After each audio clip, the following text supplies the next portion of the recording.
সুবি, তুই এখানে কি করছিস? এর মধ্যে বাচ্চারা কেউ থাকে? সুবি, বাড়ি চল। এই, তোমরা সবাই বাড়ি চলো। দেখেছেন জানকীবাবু, একটা ঝড় এসে কিরকম সমস্ত কিছু ওলটপালট করে দিয়ে গেছে। কতগুলো প্রাণকে কেড়ে নিয়েছে, কত মানুষ অসুস্থ। আমি জানি সুভাষের এখানে এভাবে এসে পড়াটা একেবারেই ঠিক হয়নি। আমি বারণও করেছিলাম, কিন্তু সত্যি বলতে কি, সুভাষকে এখানে দেখে আমি আর কিছু বলতে পারিনি। ওর মাস্টারমশাই হিসেবে আমার বুকটা গর্বে ভরে উঠেছে। সুভাষ, তোমার চিন্তায় তোমার মা অসুস্থ হয়ে পড়েছেন।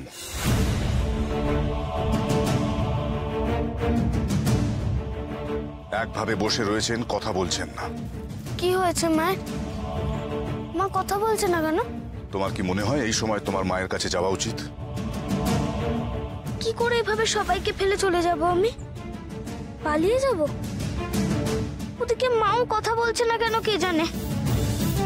কি করি এবার আমি? পরিবারের মানুষজন, বিশেষ করে মা বাবার প্রতি কর্তব্য পালন না করে অন্যের প্রতি কর্তব্য পালন করা যায় না সুভাষ। আমার তো মনে হচ্ছে তুমি তোমার মায়ের কাছে যেতেই চাও না।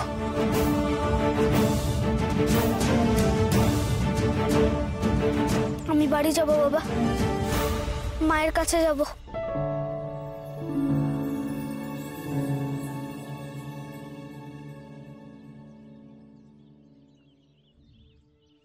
অনুপমা, একবার বাড়িতে এসো, দরকার আছে।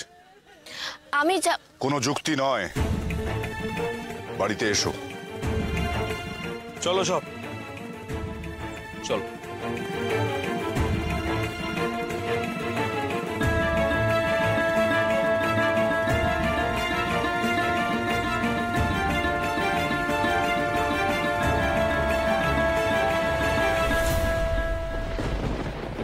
দেশের মানুষের পাশে আজও দাঁড়াতে পারবো না। বিপদে সাহায্য করলেও আমি স্বদেশী ডাকাত হয়ে যাব। শরৎ,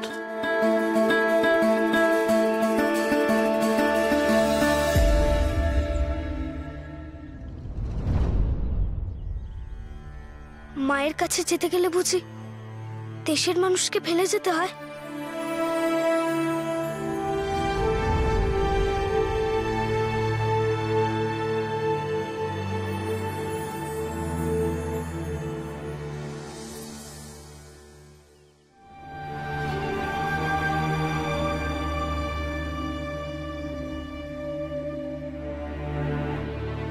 মা,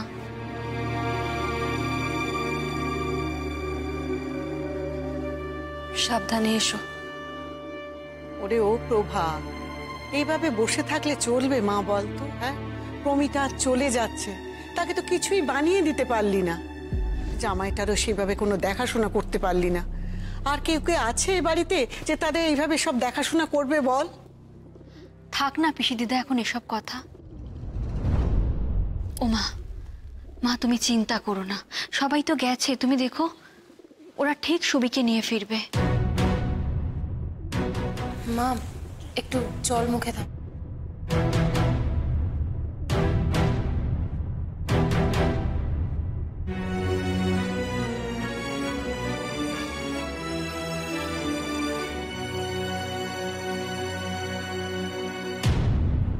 মা, সুবি এসে গেছে। কিরে, কোথায় গেছিলি তুই? ওরে ওরে ও প্রভা, দেখ দেখ, সবাই চলে এসেছে সুভাষকে নিয়ে। দেখ মা।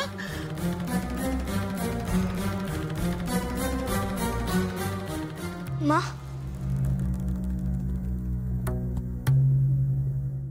মা, তুমি আজ থেকে আমার সঙ্গে একটা কথাও বলবে না সুবি।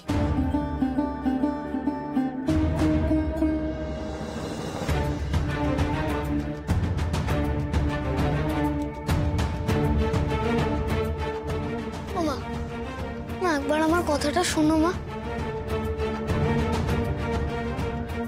মা, মা, মা, তুমি শুধু একবার আমার কথাটা শুনে নাও, তারপর তুমি যা শাস্তি দেবে আমায় দাও মা। ও মা, তোমাকে তো একবার বললাম সুভাষ, আমি তোমার সঙ্গে কোনো কথা বলতে চাই না। শরৎ, তুমি ওকে এখান থেকে নিয়ে যাও। ও মা, মা ছোট তো এখন যেও না মায়ের কাছে, মারে গিয়েছেন।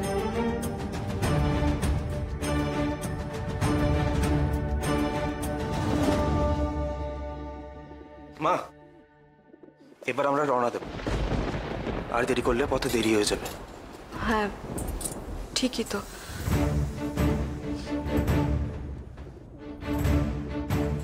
সাবধানে যেও। বাড়িটা খুব ফাঁকা ফাঁকা লাগবে। এই যাত্রায় তো আমার কাছে অনেক দিন ছিলে। মা তুমি তুমি সুবিকে কিন্তু বেশি বকাবকি করো না মা। না না ছোট দাদা, এখন তুমি ওদিকে যেও না। তুমি যা করেছো তাতে তো মায়ের রেগে যাওয়াই স্বাভাবিক। মা এখন রেগে আছেন, এখন যেও না।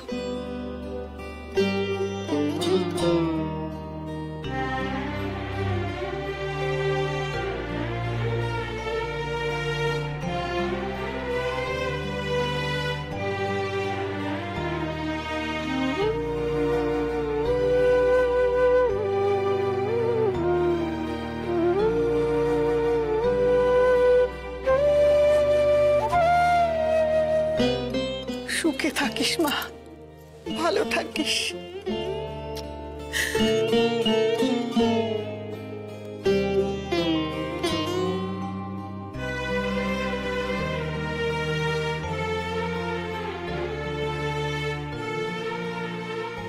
তোমাদের তো এবার রওনা দিতে হবে। বলি, গাড়ির ব্যবস্থা তো শরতেরই করার কথা ছিল। হ্যাঁ পিসি দিদিমা, বলরাম কাকা ছেলের চিকিৎসা করে চলে এসছে গাড়ি নিয়ে। আর প্রমিলারা যাবে বলে আব্দুল গাড়ি পরিষ্কার করেও রেখেছে। বাবা, আমি তাহলে গাড়িতে মালপত্র তুলে দিতে বলি? না না বাবা, ওই গাড়ি আমাদের লাগবে না।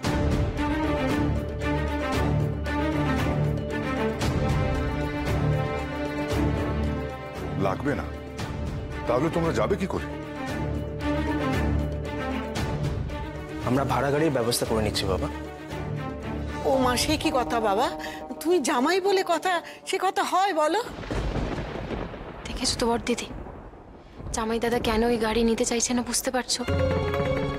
কেন যে কালকে বাবা বলরামদার ছেলের জন্য ওই গাড়ি পাঠাতে বললো আমি বুঝছি না। সব হয়েছে ওই মেজ বউয়ের জন্য। সরলা, বাবা মশাই যা করেছেন ভেবে চিন্তেই করেছেন। বাড়িতে একটু দেখে শুনে থাকিস, অকারণ অশান্তি বাতাস না। একবার ভালো করে ভেবে দেখো, জিনিসপত্রগুলো একেবারে রেল অবধি নিয়ে যেতে হবে। থাক না বাবা, বাড়িতে তো একটাই গাড়ি, আর বাইরে যে অসুখ বিসুখ আপনাদের গাড়ির প্রয়োজন হতে পারে। গাড়িটা বাড়িতেই থাকুক, আমরা ম্যানেজ করে নেব। প্রমিলা, চলো। শরৎ, সতীশ, যাও গিয়ে একটা গাড়ির ব্যবস্থা করো। মেজ বৌমা, সুবীর ভালো করে হাত পা ধোয়ার ব্যবস্থা করো, আর এই উঠোনটাও ভালো করে ধোয়ানোর ব্যবস্থা করো। ও মরকের রুগী ছুঁয়ে এসেছে এ বাড়িতে।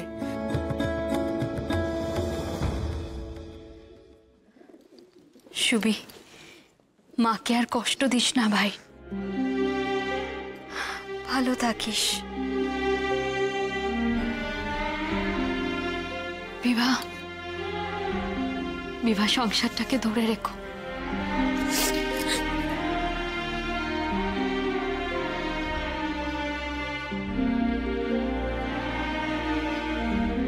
আমার ভাইটার খেয়াল রেখো। তুমি আবার কবে আসবে বড় দিদি? আসবো, ঠিক আসবো।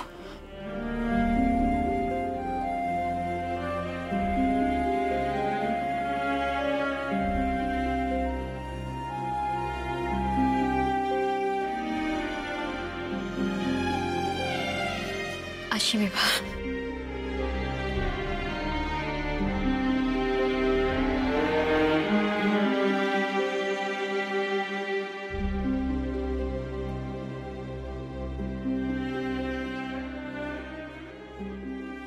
দুগ্গা দুগ্গা দুগ্গা দুগ্গা। মেজ বউ দিদি, মঙ্গলকে প্রাণে বাঁচিয়ে কি আমি কোনো অন্যায় করেছি? মা তো রেগে গেল কেন?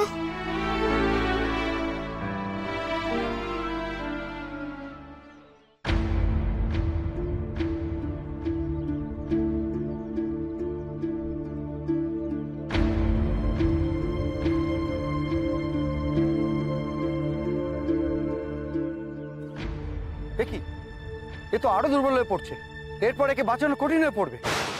বেশি করে নুন চিনি জল খাওয়াননি? না না ডাক্তারবাবু, যেভাবেই হোক মঙ্গলকে সুস্থ হতেই হবে। ডাক্তারবাবু, ও আমার স্কুলের সবচেয়ে কম নম্বর পাওয়া ছেলে, আমি জানি, কিন্তু ওর চেষ্টাটা, ওর লড়াইটা, সেগুলো তো মিথ্যে নয়। তাই তো এত দূর থেকে শহরে আসে শুধু পড়াশোনা করতে। মঙ্গল, মঙ্গল, মঙ্গল ওঠো বাবা, তোমাকে সুস্থ হতে হবে, উঠতে হবে, আবার লড়াই করতে হবে। মঙ্গল, তোমার বন্ধুরা সবাই তোমার জন্য প্রার্থনা করছে। ওঠো, জলটা দাও না, দাও তো, আমি একটু খাওয়াতে পারি নাকি দেখি। মঙ্গল, মঙ্গল, জলটা খাও বাবা, খাও।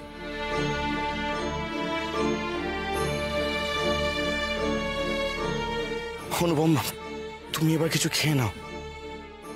কি বলছো অনন্তদা?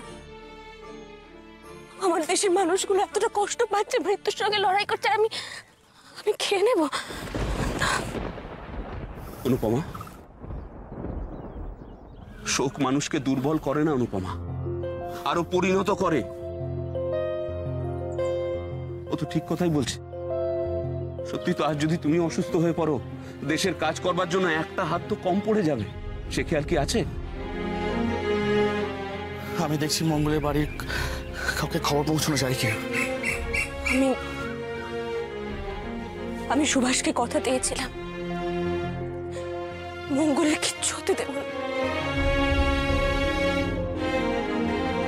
মঙ্গলের কিচ্ছু হবে না, হতে পারে না। আমি রয়েছি, আমরা সবাই রয়েছি। মঙ্গল কেন, আমার সমস্ত ছাত্ররা আমার কাছে সন্তানের মতো। সে সুভাষই হোক, চারুই হোক, আর মঙ্গলই হোক, সন্তানের কোনো ক্ষতি হতে পারে না, আমরা দেব না। আপনার মতো মানুষ দেশের ঘরে ঘরে জন্মালে দেশের এই অবস্থা হতো না। অনন্ত, সুভাষ সত্যি ভাগ্যবান, আপনার মতন মানুষ একজন পেয়েছে।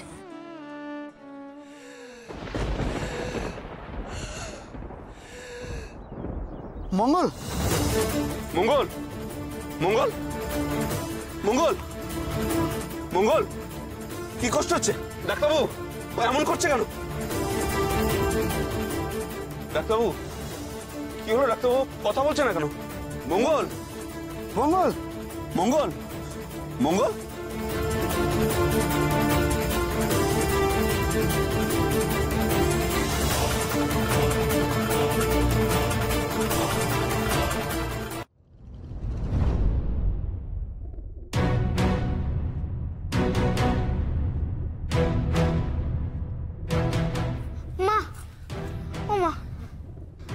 তুমি যদি মনে করো আমি কিছু ভুল করেছি, তুমি যা শাস্তি দেবে আমি মাথা পেতে নেব। কিন্তু মা, তুমি এইভাবে চুপ করে থেকো না মা। আমি তো তোমাকে একবার বলেছি সুবি, তুমি কেন? জানকী বাবু, জানকী বাবু। মাস্টার মশাই, আপনি? ছাত্রের বাড়ি বয়ে এসে যে কৈফিয়ত নিতে হবে সেটা কখনো ভাবিনি। আপনার ছেলের যে কিছু সমস্যা আছে সেটা রেভেন্স স্কুলে এত আগে ভর্তি হওয়া দেখেই বুঝেছিলাম, কিন্তু তার সঙ্গদোষ যে এতটা মারাত্মক সেটা বুঝতে পারি। আপনি সুভাষের মাস্টারমশাই, আপনার অভিযোগ শুনতে আমি বাধ্য। বলুন মাস্টারমশাই, কি হয়েছে? কি আর বলবো, আপনার ছেলে যে আমার ছেলেকে কি করেছে সেটা তো আমি নিজেই বুঝতে পারছি না। সুভাষের সঙ্গে দল পাকিয়েছে, টেনে নিয়ে বাড়িতে গিয়ে আটকে রেখেছিলাম, তাও পালিয়েছে।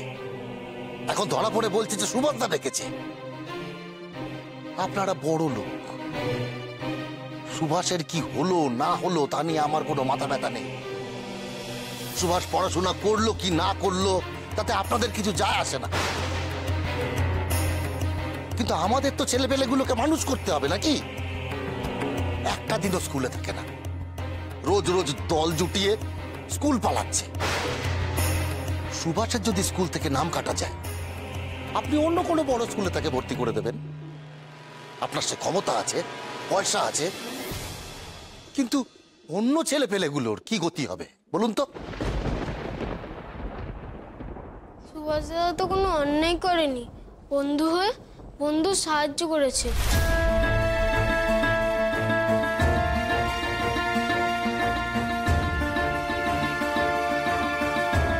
সবাই মঙ্গলের পাশে দাঁড়ালো, শুধু আমিই পারলাম না। ওর বাচিন,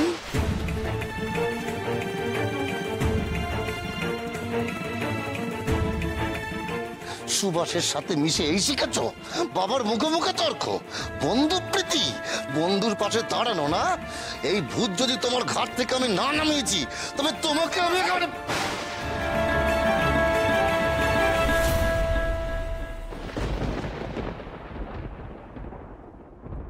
যা দোষ করার তো আমি করেছি, আপনি ওকে মারবেন না, আপনি আমাকে মারুন না।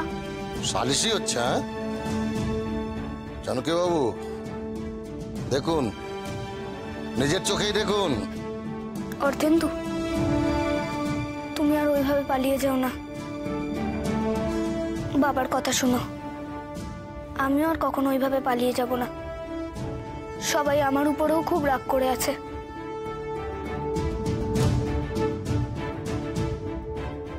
আমি ক্ষমা চাইছি মাস্টার মশাই, বড়দের কষ্ট দেওয়া উচিত হয়নি আমাদের।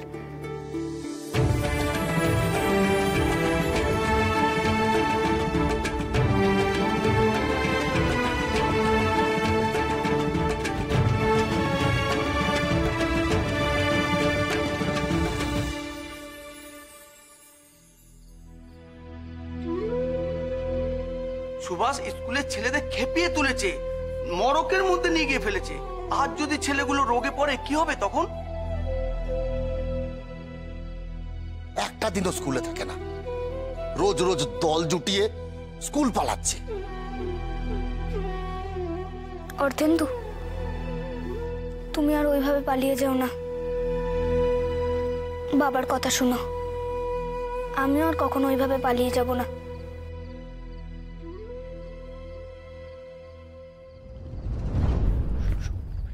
যাও না।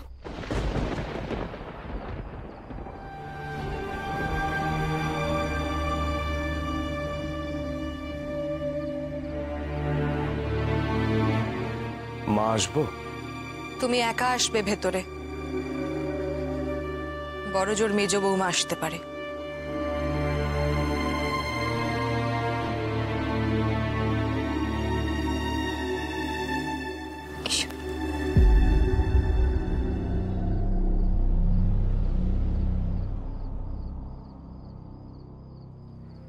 মা, তুমি এবার সুবির সাথে কথা বলো, ও খুব কষ্ট পাচ্ছে।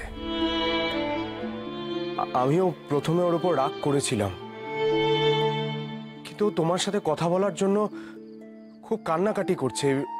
ও নিজের ভুলটা বুঝতে পেরেছে। মা, মা মা ছোট দাদা সকলের কাছে ক্ষমা চেয়েছে, ও ওর মাস্টার মশাইয়ের কাছেও ক্ষমা চেয়েছে। ওকে এবারের মতো ক্ষমা করে দিন না মা। ও কথা দিয়েছে এমন কাজ আর কখনো করবে না।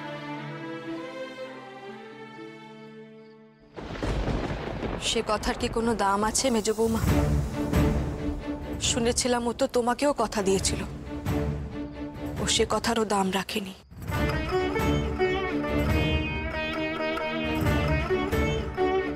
মা, একবার কথা বলো না। আমার সামনে এসো।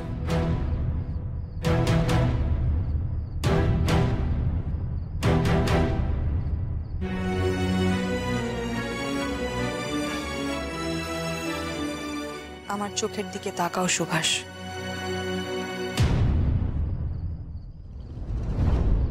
তুমি দাদা বৌদিদিকে সঙ্গে করে নিয়ে এসছো তোমার হয়ে কথা বলার জন্য। আমি কি করে ওদের উপর ভরসা করব বলতে পারো? আমি এবার থেকে তোমার অনুমতি নিয়েই যাব। তুমি তো কথা দিও, কথা রাখো না সুভাষ। যদি সত্যি তুমি আমার কথা ভাবতে, তাহলে এই কাণ্ড তুমি করতে পারতে না। শুধু আজ নয়, বারবার তুমি এই কাজ করেছো, আমি বারণ করা সত্ত্বেও। আজ থেকে আমার অনুমতি নেওয়ার কোনো প্রয়োজন নেই তোমার। তোমার যা খুশি তুমি তাই করতে পারো, আমি তোমায় বাধা দেব না। মা, আমি তোমার কাছে ক্ষমা চাইছি মা, তুমি আমায় ক্ষমা করে দাও। এবার থেকে তুমি যেমনটা বলবে আমি তেমনটাই করবো মা। এবারের মতো তুমি আমাকে ক্ষমা করে দাও, আমি ভালো ছেলে হয়ে যাবো মা। এবার বাড়ি এসে কেউ আর কিচ্ছুটি বলতে পারবে না।